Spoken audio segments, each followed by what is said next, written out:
Hi, I'm Mike Doran. I'm the director of the Center for Peace and Security in the Middle East at the Hudson Institute. And I'm joined today by my colleague and good friend, Luke Coffey, a senior fellow here at the Hudson Institute. And we are very honored to host Elchin Amirbayov. And he is the special representative of the president of Azerbaijan for special assignments. He's the representative for special assignments. And he is here to talk to us about the crisis between Armenia and Azerbaijan. And without further ado, Elchin, I'll just pass it to you. And let me just ask you, we're recording this on Friday morning.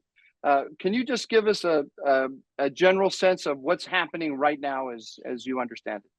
Yeah, well, thank you. First of all, good morning to both of you, and thank you for having me today.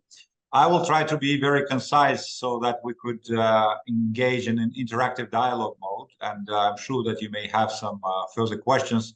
But responding to your first one, where we are today, we are actually in a situation when the humanitarian situation on the ground is being alleviated very much by the fact that all the roads in the region which are leading to Karabakh are open for all sorts of humanitarian assistance, but all sorts of traffic. We, in parallel, have engaged with local Armenians in direct dialogue. So today, Friday, in Yevlakh, which is a town close to Karabakh, there was a third meeting between Azerbaijani and local Armenian representatives. In parallel, of course, we are witnessing the mass departure of local Armenians via the Lachin Road towards Armenia. The figures, the last figures which I have is like more than 90,000 people have already left. Also, what is important is that we are, responding to the expectations and calls from different partners and interlocutors. Azerbaijan is prepared to host the delegation of UN observers who would be allowed to go into Karabakh and to basically watch the situation with their own eyes, assess it, talk to locals, talk to other who are present there, ICRC, for example, the International Red Cross, Russian peacekeepers, maybe, and also all those who are now still in Khankendi. So that's why it's a very crucial moment that we're talking, when on the one side, the so-called former Nagorno-Karabakh Republic, or the separatist regime, which was created more than 30 years ago by Armenia in our territories, has ceased to exist, because yesterday they dissolved themselves. And basically now I think that the major stumbling block has been removed on the road to broader peace in the region. And we could resume with Armenia the main track negotiations on the peace agreement. It's true that in parallel, not far from Khankendi, you have the huge reconstruction and rehabilitation work going on, which is sponsored by the government of Azerbaijan, and which takes care of all those regions around the former Nagorno-Karabakh, which were devastated completely by war. President Aliyev today is in Zanggazor, where he is attending the second edition of National Urban Forum, with representatives from many UN agencies, including Habitat, but also many other foreign dignitaries. The idea is to show our plans for future. So the message he's sending is about peace, it's about development, it's about injecting normal life back into those territories, but also message to Armenia that now that this major obstacle has been dealt with by Azerbaijan, that is the illegal military presence of Armenian troops in our sovereign territory, we can go back to business and restart or resume negotiations on the peace agreement So this is pretty much the overall picture, but I would be ready to take any questions and to go into more detail on some of them. Thanks for that very detailed and comprehensive overview. I was wondering if you could give us a little more information on your proposal to have UN observers or international observers on the ground. How has this been received? Have you, are you on the cusp of this happening? Is it imminent? Is there still talks about how this would work? Would it be through the UN? Would it be through maybe some sort of international coalition of participants? How would you envision this this proposal going forward? Well, let me tell you that first of all, what's important to understand is that Azerbaijan, right after these anti-terrorist measures have been carried out, and we actually neutralized all the legitimate military targets of the separatists, we wanted to make sure that normal life could be restored in that part of Azerbaijan.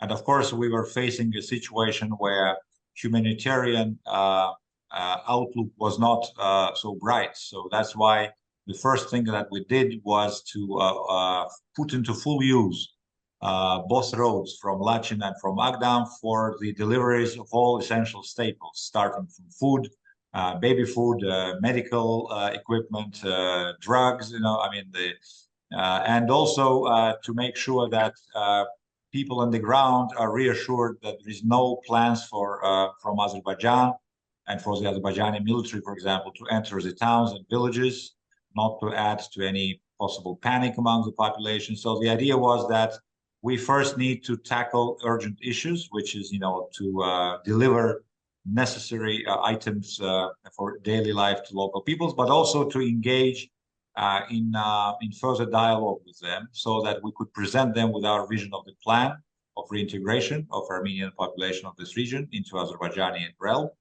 But in order to make this whole story credible, in order for all our messages and our reports on what we have done or what we plan to do could receive more validation by the outside world, we were suggested by many countries, including the United States, to consider the option of accepting or receiving, international, neutral, impartial observers or monitors, you name it. So that's why, and that would represent basically United Nations in the first place, but also some of its specialized agencies like UNICEF, like OCHA, which is the Office for Coordination of Humanitarian Assistance, or some others. So that's why we were also discussing this with other interlocutors like European Union, some other member states. So now we are in the final stage of preparation. I think that it will not take as long, maybe a couple of days, before the first observers will be traveling to that part of Karabakh. And they would be so-called eyes and ears of international community. And of course, they are expected to produce some reports so that whatever is being done and whatever is going on the ground could be available in conditions of transparency to everyone who is interested. It's true that for now, there is this international presence on the ground, which has been there for more than 30 years, and that is the International Red Cross. But as you may imagine, their function is purely humanitarian one and very limited in scope, and they are not so many. After all this that happened, they asked us to allow for more staff to be allowed to in. So they are expecting about more than 50 additional staff who would take care of immediate concerns and needs of the population on the ground. But it was not considered to be enough to basically to have this transparency. So that's why we are very much in favor of this observers to come in and out on a regular basis to take stock of things, and then to help us to confront this outrageous campaign, which is still going on, unfortunately, in mass media, among the civil society, NGOs throughout the world, but also governments, For many outside of this region, especially for the countries where you have sizable Armenian diasporas, things are not portrayed correctly.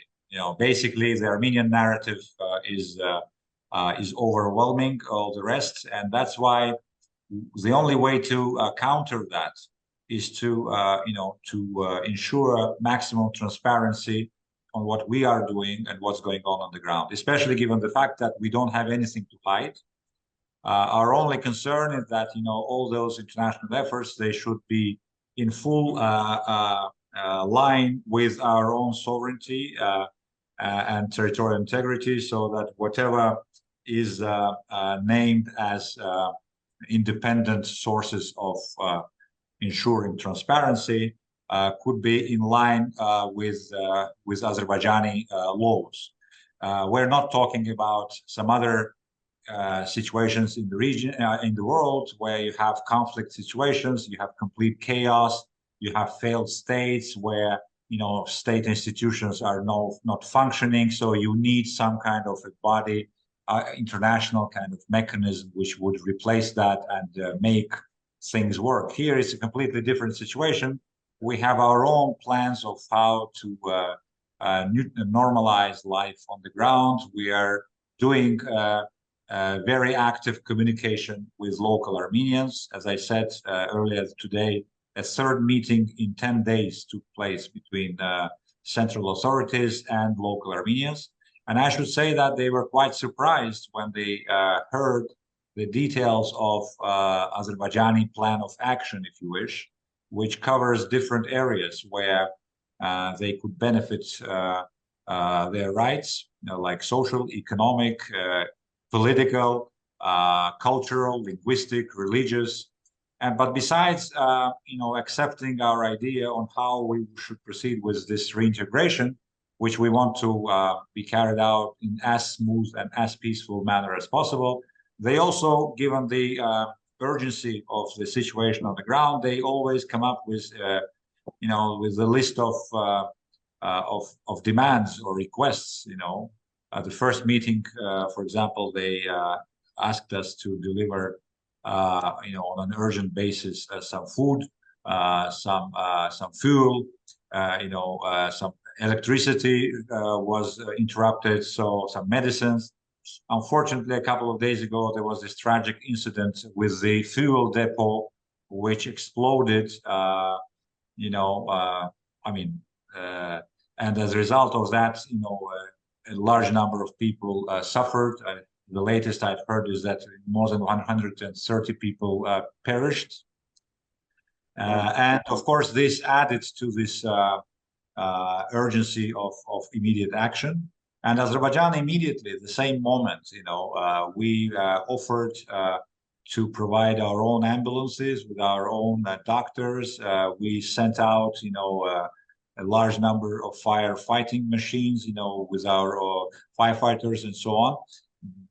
In addition to that, we basically created all the necessary conditions for Armenia to provide their own helicopters to fly in and to evacuate those who are in need of urgent medical care, and so on and so forth. So just to tell you that the situation on the ground has become much more healthier, I would say, after the self-dissolution announcement of this fake state structure, which was called Republic of Nagorno-Karabakh.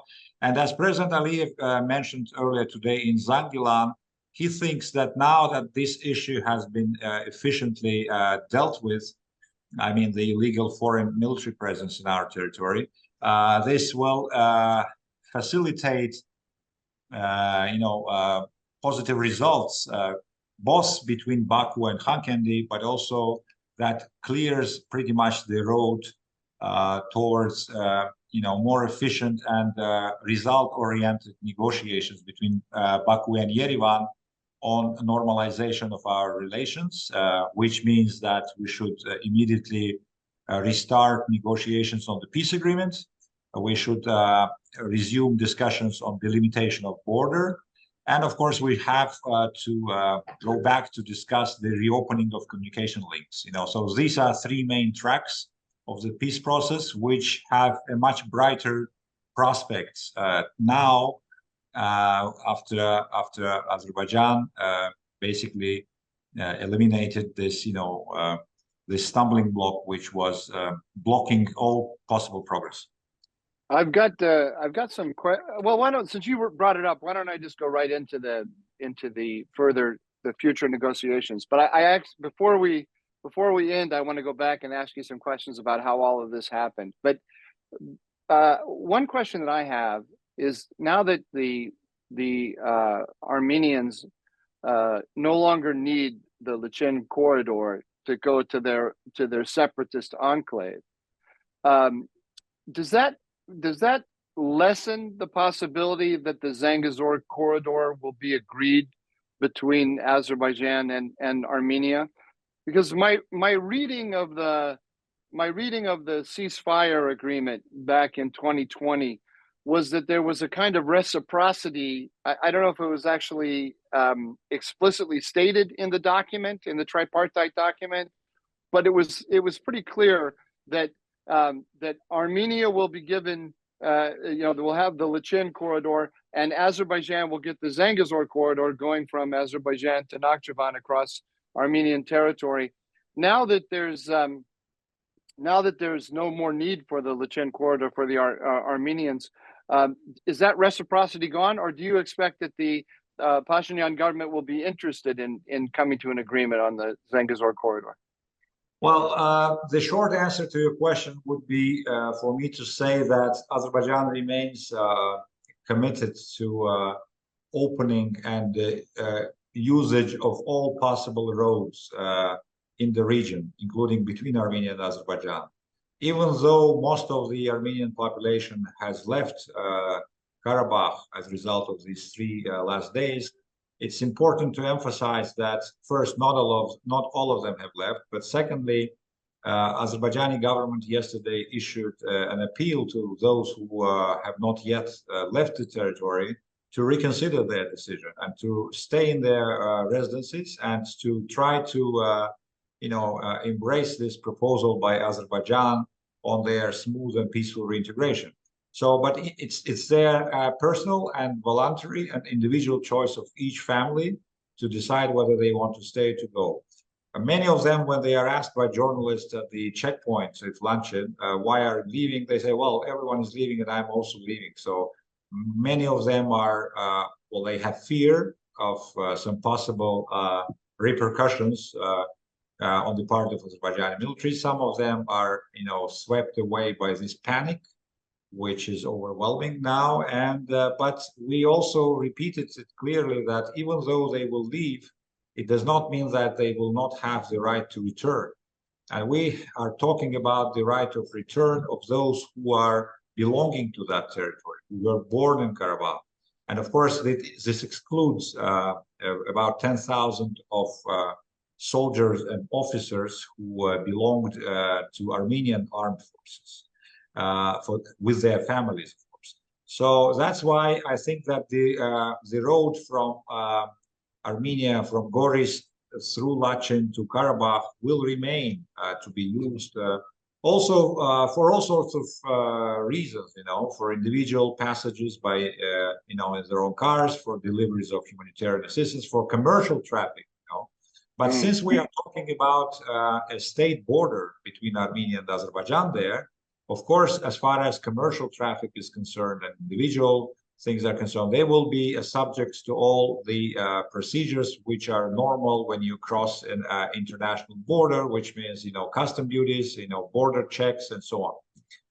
As far as Zanggazor Corridor is concerned, again, Armenians, they have somehow misinterpreted our reading of what corridor means, When we say east-west corridor, when we say north-south corridor, no one even has an idea about any of the countries which are transit countries to lose their sovereignty or their jurisdiction. So right. It's also the case with us. When we say Zanggazor Corridor, it doesn't mean that we demand extraterritoriality of this piece of land. We recognize that it's a sovereign Armenian land. It's about 42 kilometers long, which they have to build a railroad. It's another question how they would ensure the security of that. And that is a separate issue because in accordance with the tripartite ceasefire statement that you referred to, Armenian Prime Minister agreed and signed the paper, where in paragraph 9, it clearly says that the security of movement will be ensured by the Russian border guards, or FSB. Right. Now it seems like Armenia is rethinking that commitment, so they are no longer happy with this role being given to Russians. But again, this is nothing to do with us. What we will insist on is that Armenia provides us a verifiable and credible guarantees that any Azerbaijani passenger who would take a train from mainland Azerbaijan through those 42 kilometers to Nakhchivan, their security should be ensured. If they don't want Russians to do that, then of course first they have to agree between them and Russians whether Russians would just cede this role, which is a commitment by Armenia. But if they even if they succeed to do that, then we need to be given an equal sort of reassurance or guarantees, because we cannot confide in Armenian law enforcement agencies' capacity or capability to deliver this security guarantee. But for us, again, if Armenia will drag its feet with progress on this, we prepared Plan B. And this Plan B is that we will build a railroad parallel to Zanggazor Corridor, but just below the Araz River through the Iranian. Yes, I saw President Erdogan mentioned that recently, and that as an American who wants to see Iran cut out of the picture, that's my least favorite option. But I understand you want a direct connection to your exclave. But Mike, it should be judicious to say that we have displayed on this issue, as well as on many other issues, quite a lot of strategic patience. We have waited for almost 3 years. We have waited for Armenia to come up with some kind of solution. I understand. I'm not arguing. I'm not arguing with you. I'm just observing. That's all. If I may, on this point, it's worth mentioning that Western observers, especially those in the United States, fail to understand how important this corridor is to Azerbaijan and the significance of having this mentioned specifically in Article 9 of the tripartite agreement. And almost 3 years later, seeing no progress at all on this, when if you look at the commitments that Azerbaijan made under Article 6 of the agreement that Mike mentioned, the new road at Lachin, that was finished a year in advance than required. So I could understand why patience is running out, and many outside of the region just fail to appreciate how impactful and how important the specific issue of opening up regional transit links is important for Azerbaijan.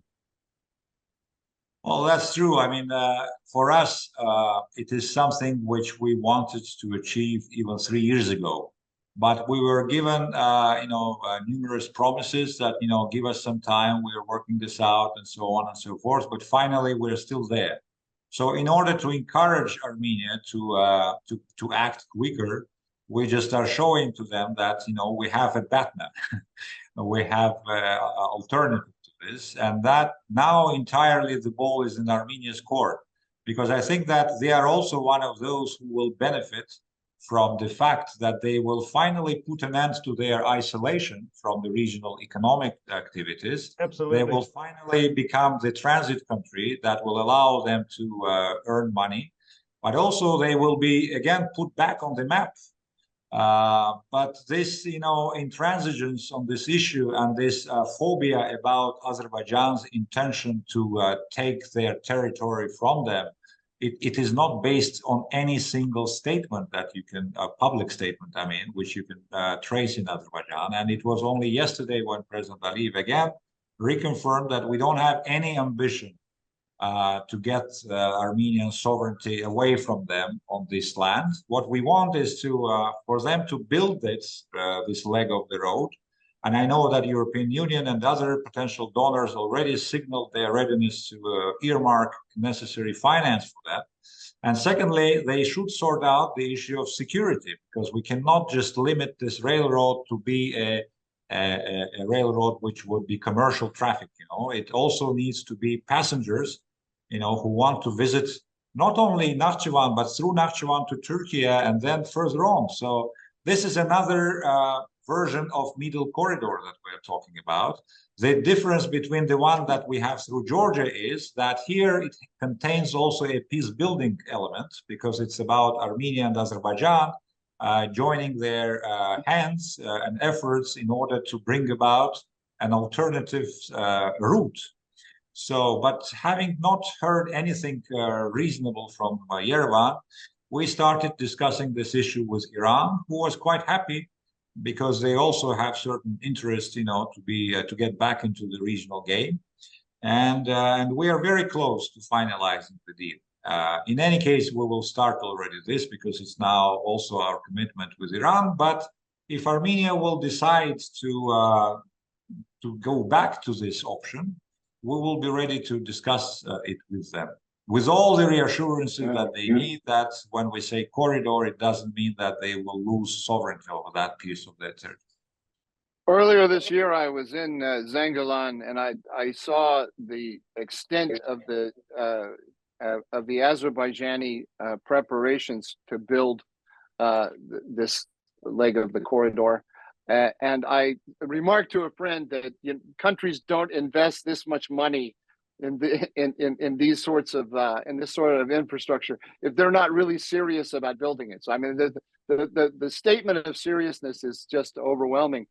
That leads me to a question about some of the politics here. Another message that I heard with great seriousness directly from the mouth of the president of Azerbaijan was that we're not going to wait around forever with regard to the question of the independent Republic of Karabakh. That this is our territory. It's recognized internationally as our territory. We're going to reassert our sovereignty. We had to give his explicit statement was we had to give Mr. Pashinyan a cold shower in 2020.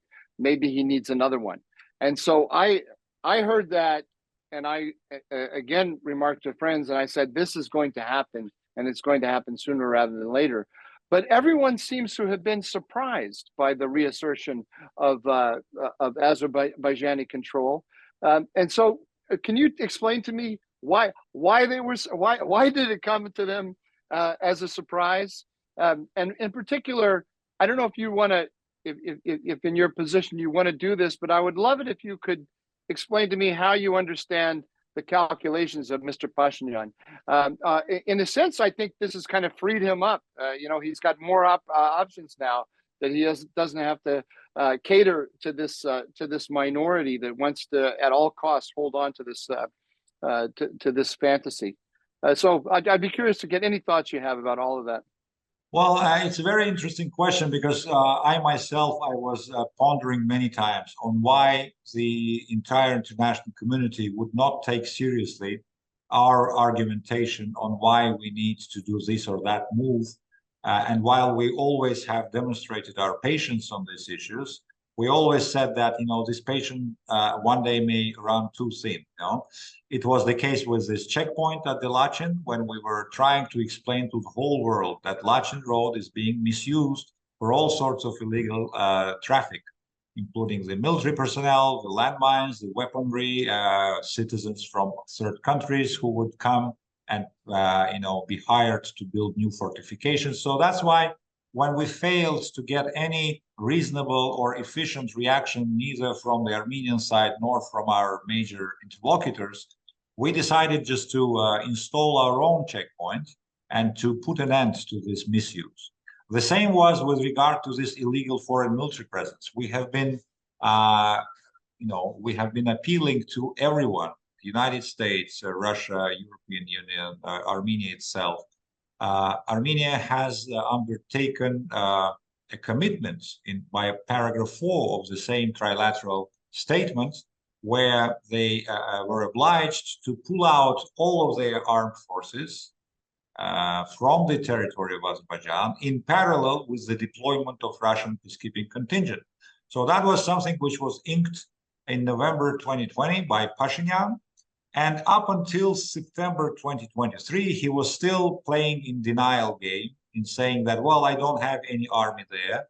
These are all self-defense army of Artsakh or whatever.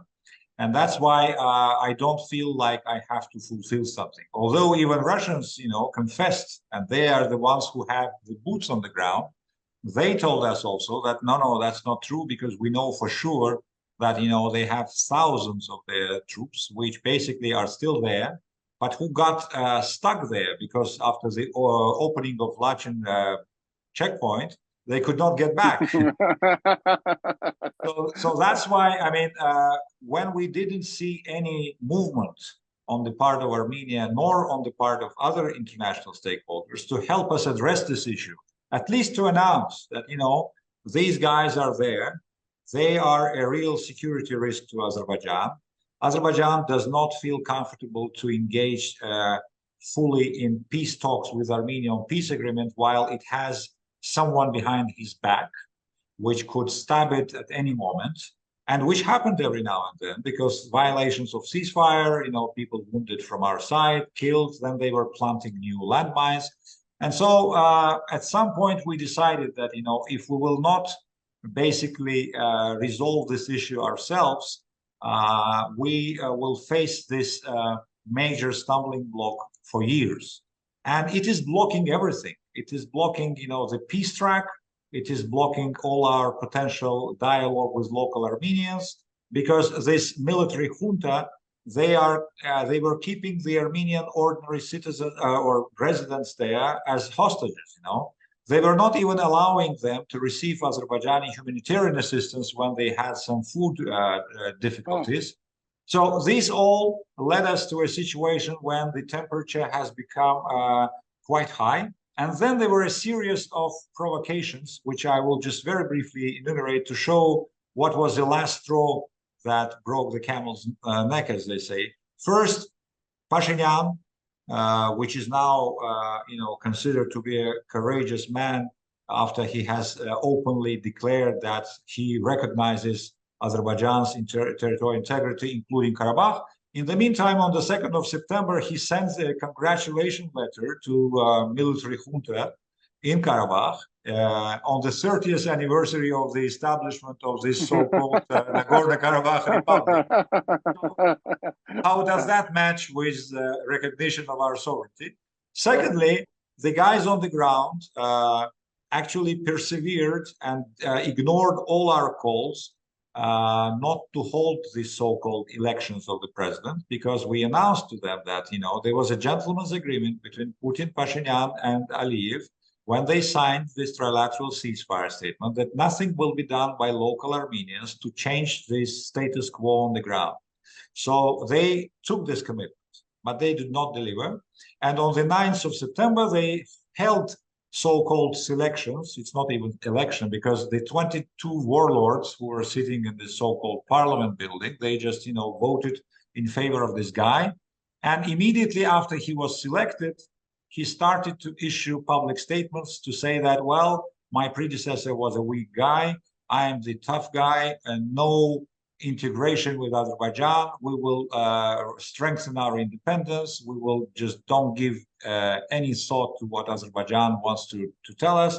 So this is the second major provocation. And the last but not least is the one which cost the lives of 7 of our citizens, when in the morning of the 19th of September, on the road, which is called the Victory Road, Luke, and which it was newly built. That is why it was, they replanted anti-tank mine, one of their sabotage groups. And that bomb or mine took the lives of first 2 and then later 4 and the 7th person. So you can imagine the situation in the country when you have all these subsequent provocations, which indicated to us and which convinced us that there is no way we can hope or count on any flexibility or any common sense from these guys. So the only thing that we have to do is to basically neutralize all the legitimate military targets, which were many. And it was a lightning operation, basically without any intention to touch the civilian population. We actually did a lot of work in order to send messaging, in Armenian and Russian languages through radio stations, TV sets, through mobile phones to all the citizens, residents of that area. Stay at home, don't get out, you're not in danger. What we are after are these, bandits, and we will just take them out in a very short period of time. And we delivered on this promise because the operation ended in 23 hours later. And when we actually took out 90 outposts, the separatist regime decided to give up, and they agreed through the mediation of Russian peacekeeping contingent just to lay down arms, and then they promised that they are coming towards the public announcement of dissolution of their fake statelet, which happened 2 days ago. So that's why, I mean, it's still a big question to me how one can explain that each time when Azerbaijan was trying to explain why we need international community to believe us that these issues are very serious, these are issues related to our national security, we were just, we were ignored, and they were giving just lip service to whatever promises they gave to us. So that's why it's a big question, and it's even a bigger question in my head why Pashinyan would encourage, at least to say the least, all these steps. Because as you rightly mentioned, if he felt like he's not able anymore to influence this separatist, statelet, then at least he should have sent some public messages to them, asking them to engage with us, asking them to basically agree to disarm, and basically to withdraw this remaining armed forces of his, because, he was lying. He was lying that he didn't have any troops because, the moment when this process of disarmament started, hundreds, if not thousands of those Armenian armed forces, staff, personnel, was escorted through Lachin Road back to Armenia. So, and again, no one pronounced even a word to condemn his for this, destructive position, because he's just the guy who needs to be protected or encouraged, whatever.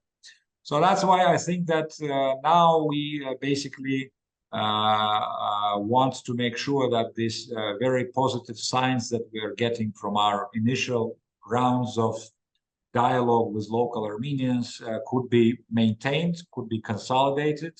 They are very much interested in different projects and different plans that we have to integrate them back into Azerbaijani space in the most peaceful and and smooth manner.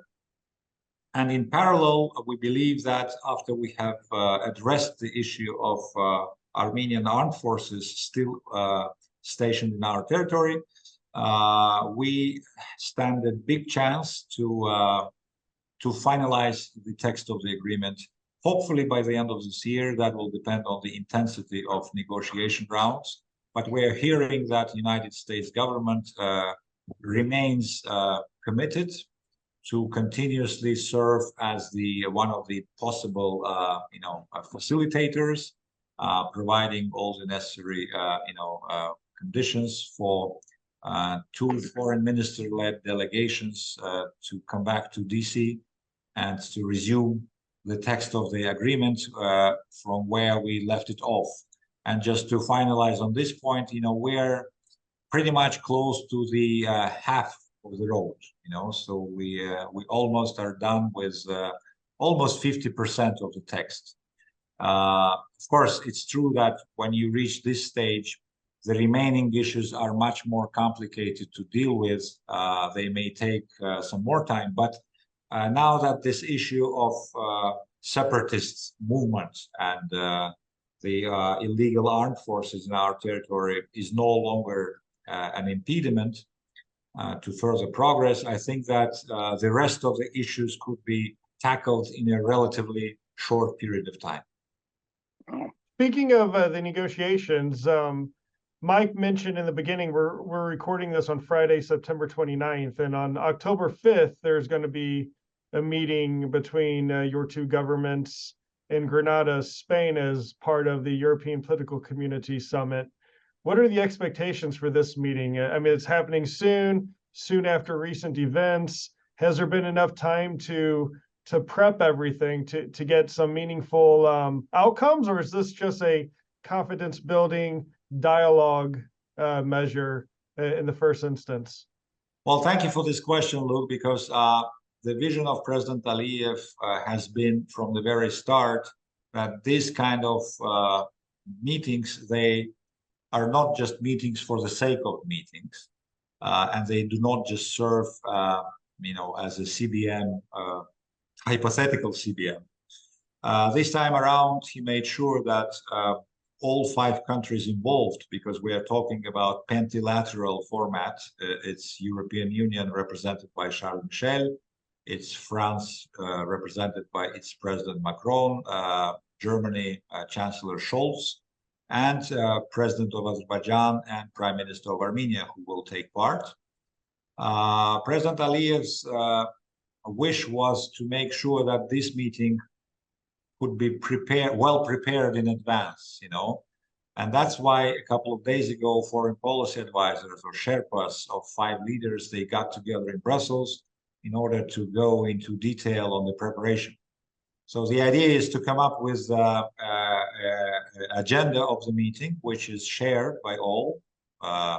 And secondly, President Aliyev wanted this to be a result-oriented discussion. So we very much would like, as a result of this meeting, to have, if not a paper to be signed, but at least some consensual elements to be presented to the broader public afterwards, to say that, these discussions have allowed us to move a bit forward on this, that, the other thing, and that would give an added value to this, informal still meeting, because we're talking about something which is taking place at the sidelines of a bigger event, which is the summit that we referred to. So that's why, proceeding from the same logic that we, as a result of the events of 19th of September, we were successful in eliminating one of the major stumbling blocks on the peace track.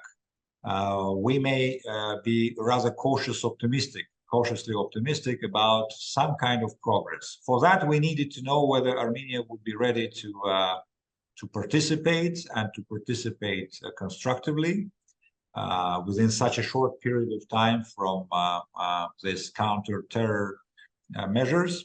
And they apparently confirmed that this meeting may be also useful for them. So all these elements give us enough ground to be cautiously optimistic. Well, I think we're just about out of time. Thank you so much for all of your generosity and with this morning. Let me just ask you before you go, is there anything that you'd like to say, anything we didn't touch upon? Yes, I would like to make several small messages, because I'm sure that besides 3 of us, more people will be looking at this. One message is that no matter what happened, Azerbaijan remains fully committed to continue the peace track. We don't see an alternative to peace. Second, there were some allegations from the Armenian side that Azerbaijan, now that it has settled the issue with separatists in Karabakh, is eyeing Armenia's territory, so they are expecting us to attack them. So this is all propaganda. This is all disinformation. Azerbaijan has no intention whatsoever to attack anyone, because we have never pretended to anyone's territory. We just were after restoring our control over our own territory. Third message, which is widely being used against us these days, now that people in mass are leaving Azerbaijan. Pashinyan the other day accused Azerbaijan in ethnic cleansing, which is also disinformation, and I will explain very shortly why. Ethnic cleansing is when one state is trying to evict some ethnic population living on its territory from that land, and because he wants just to get rid of them. We, as I said, during the anti-terror operation, we repeatedly emphasized that we're not aiming at civilian population. We want to basically neutralize those elements who are posing a real security risk to Azerbaijani security. Secondly, we are appealing even to those who are still here in Azerbaijan, have not yet left Karabakh, to stay. We want them to stay. We want them to reassure them, not only by public statements. We have been providing huge amounts of food and other humanitarian assistance. We already restored electricity 24 hours a day in Hankendi, and it's being done now in other parts of Karabakh. In a couple of days, gas supplies will be restored. We have helped and showed in practice that after this tragic accident at the fuel depot, we have been doing our best with our doctors, our firefighters, in order to help these people. It's a human tragic event. And also, I think that what's important, we have extended this opportunity of dialogue with local Armenians, and these Armenians were selected by their own community. And the fact that in 10 days we have held 3 consecutive meetings, which all were constructive and which were recognized as such by Armenian side, this all shows that a government which does all that cannot engage itself in any ethnic cleansing, And last but not least, even those people, if they will decide finally to leave, they have the right to return, as I mentioned. So it doesn't fit very much with samples of classical ethnic cleansing in any other territory. So that's why I think these are messages which I think people, especially in the Capitol Hill, because, we are hearing many voices there, which are basically, which do not know very much in detail the situation here on the ground, which are taken away by the narratives which are, pushed forward by some interest groups and lobbies. So that's why Azerbaijan wants this reintegration of a local Armenian population to happen in the smooth and peaceful way. We have the commitment to ensure all of their rights and security, as it's the case with the rest of Azerbaijani population, in accordance with our constitution, our laws, and our international obligations. And last but not least, when we were requested to allow international observers to come and to see what's being done, we did not reject that offer. We agreed to allow them to come because we are interested in those eyes and ears to basically destroy this propaganda and this disinformation against us. We don't have anything to hide. What we do are all good things for this population. So I think that this message will reach those who is interested in. Okay, well, thank you very much. I really appreciate this conversation, and we hope to hear from you soon. Thanks a lot. Thank you so much, and I hope that Armenians and Azerbaijanis will again live side by side in peace, both within Azerbaijan, but also between Armenia and Azerbaijan. We cannot change geography. We have to become finally good neighbors, and I hope Armenia will accept this hand which is extended to it by Azerbaijan. Well, I share that hope, and I'm sure Luke does as well. Of course, absolutely.